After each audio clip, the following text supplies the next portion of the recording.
जैसा कि हम आपको बताते हैं कि आपकी किस्मत में आपकी ही किस्मत चमकाने की और उसको उज्जवल बनाने की हम कोशिश करते हैं और इसमें मदद करते हैं हमारे एक्सपर्ट्स यानी कि ज्योतिषी।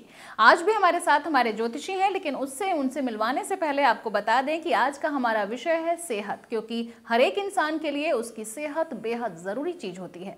तो मिलवाते हैं अपने एक्सपर्ट से। एक बार फिर से हमारे साथ स्टूडियो में हैं विनयशील सक्सेना साहब। आपका बहुत बहुत स्वागत है और इनसे चर्चा करेंगे और जानने की कोशिश करेंगे सेहत के बारे में। लेकिन उससे पहले इनका परिचय देना चाहूंगी कि ये एक इंजीनियर हैं। इंजीनियर होने के साथ साथ ये वैदिक ज्योतिष शास्त्री हैं, साथ ही हस्तलेखन कला में भी पारंगत हैं और इसके अलावा ये वास्तुविद भी हैं और रत्नों के जानकार भी हैं। तो आइए बात करते हैं अपने एक्सपर्ट से।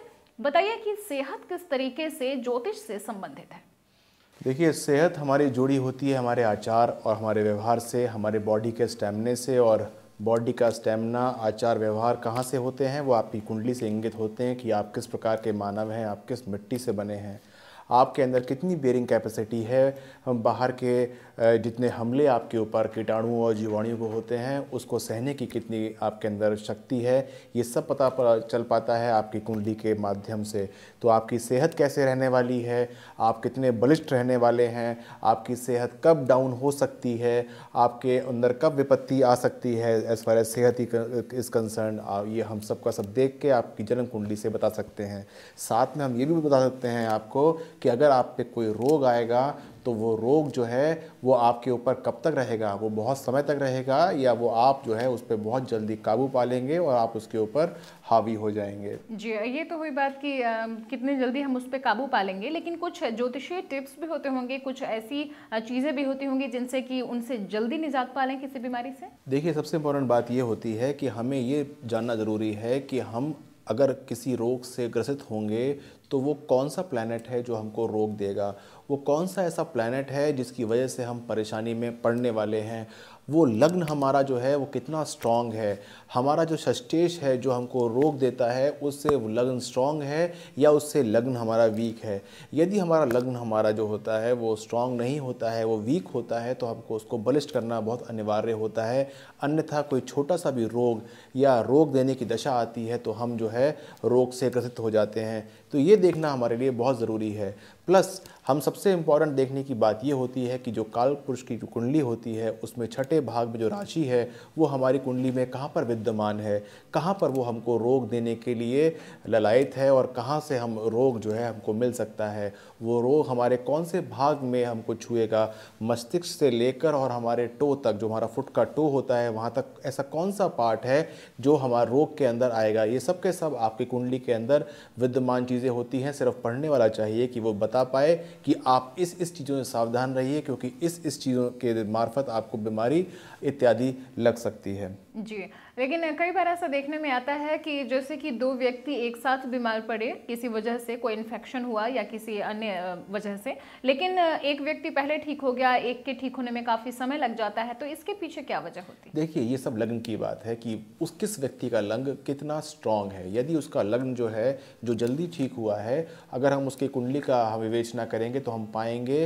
कि जो उसका असेंडेंट है वो काफ़ी मजबूत था और उसने जो है अपनी बीमारी को अपने ऊपर कॉन्कर होने नहीं दिया और वो बिल्कुल ठीक हो गया।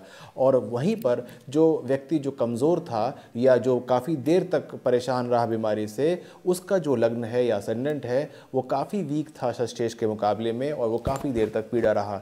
इसके बाद ये हम देखेंगे कि जो दशाएं हैं वो जो जिस व्यक्ति में काफ़ी देर तक इसमें पीड़ित रहा, उसकी जो दशाएं हैं वो उस बीमारी को लेने के लिए अनुकूल थीं। अब मेरे को एक ऐसा ही एक एग्जाम्पल याद आता है। अभी कुछ दिनों पहले दिल्ली के अंदर डेंगू इत्यादि काफ़ी फैला हुआ था और एक घर के अंदर दो व्यक्तियों को इकट्ठे, भाई बहन थे वो, उनको डेंगू से वो पीड़ित हुए, डेंगू के मच्छर ने काटा और उनको डेंगू हो गया। जो उसमें लड़का था वो लड़का जो है एक्सपायर हो गया और जो लड़की जो थी वो डेंगू के कहर से बच गई और वो जो है अभी तक बहुत बढ़िया है। तो हमने फिर उसकी कुंडली की जब विवेचना की तो देखा कि लड़के के ऊपर सबसे प्रथम तो मार्केश लगा हुआ था, नंबर 1। नंबर 2, उसका जो लग्न था वो काफ़ी वीक था, मतलब वो एकदम बीमारियों को ग्रहण करने में बहुत ज़्यादा सक्षम था। और इसके विपरीत में जो लड़की जो थी वो काफ़ी स्ट्रांग थी, उसका जो एसेंडेंट था वो बहुत स्ट्रांग था। तो जब दोनों बच्चों को डेंगू के मच्छर ने काटा तो जो बिटिया थी उसने तो सस्टेन कर लिया उसके मार को, पर जो बेटा था जिसका लग्न जो था वो इतना स्ट्रांग नहीं था, वो उसको झेल नहीं पाया और वो इस दुनिया में नहीं रहा। जी, इसके अलावा जैसा कि मैं बता रही हूँ, आप भी बता रहे हैं, कुछ एग्जांपल्स हम ले रहे हैं, तो इसमें एक चीज़ और ध्यान देने वाली है कि अगर कोई व्यक्ति बीमार हो रहा है, बार बार बीमार हो रहा है, उसकी कुंडली में ही उस तरह का दोष है, तो क्या उस दोष का कोई निराकरण नहीं है? बिल्कुल है। अगर कोई व्यक्ति जिसका लग्न स्ट्रांग नहीं है और वो वीक है और वो बार बार उसका चंद्रमा भी स्ट्रांग नहीं है, उसका सूर्य भी जो है वो पीड़ित है, चंद्रमा से जो छठा भाव है वो भी पीड़ित है, तो हम ये देखते हैं कि कौन से भाव को स्ट्रांग करने से उसको फ़ायदा हो सकता है। हो सकता है कि चंद्रमा उसका वीक हो, या चंद्रमा से छठा भाव उसका वीक हो, या हो सकता है उसका लग्न स्ट्रांग ना हो। इन सबको हम इसका आकलन करने के बाद देखते हैं कि हमको क्या चीज़ स्ट्रांग करनी है, क्या चीज़ को प्रिस्क्राइब करनी है, जैसे कि वो तुरंत ठीक हो जाए, या उसके ऊपर जो बीमारी जिसने उसको जकड़ा हुआ है वो उसको उसका साथ छोड़ दे और वो बिल्कुल हष्ट-पुष्ट होकर निकल आए। तो ये सिर्फ कुंडली को देखने के बाद, उसका आकलन करने के बाद ही हम देख सकते हैं। इसके बाद जो सबसे इम्पॉर्टेंट होता है वो D6 चार्ट होता है। यदि हम उस चार्ट को देख के हम ये देख सकते हैं कि वो व्यक्ति जो है वो किस प्रकार से परेशान से जो उसको परेशानी, जो उसको बीमारियां कर रही हैं, उससे कैसे हटेगा और वो कब तक उसकी बीमारियां उसका साथ छोड़ेंगी, ये सब उस चार्ट का अवलोकन करने के बाद ही पता लग सकता है। जी, ये तो हो गई शारीरिक जो परेशानियां होती हैं उनकी बात। मानसिक रोगी कोई व्यक्ति क्यों होता है और कुंडली की उसमें क्या भूमिका होती है?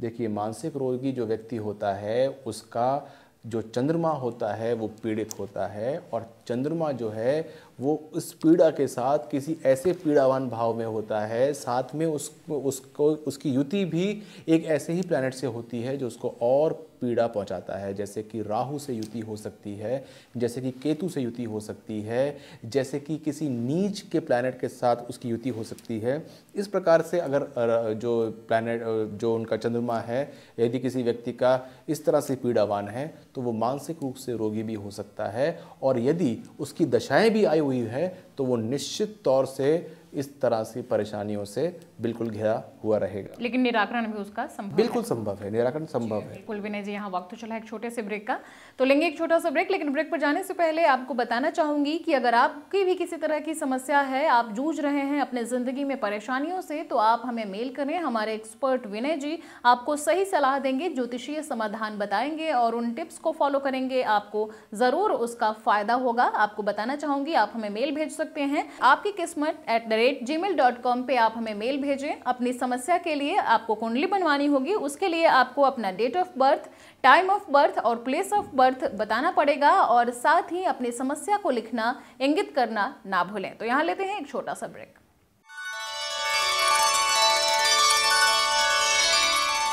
अब प्रॉपर्टी, बिजनेस, पति पत्नी के रिश्ते, वैवाहिक संबंध, बच्चों की शिक्षा, कर्ज, कैरियर या विदेश यात्रा संबंधी किसी भी समस्या से घबराए नहीं। मिले वैदिक ज्योतिष, वास्तु व रत्न विशेषज्ञ इंजीनियर विनयशील सक्सेना से, जो अद्भुत पेंडेंट्स के जरिए चमकाएंगे आपकी किस्मत। तो देर न करें, आज ही संपर्क करें। आपकी किस्मत, D26 sector 61 Noida Uttar Pradesh. Phone 09999113366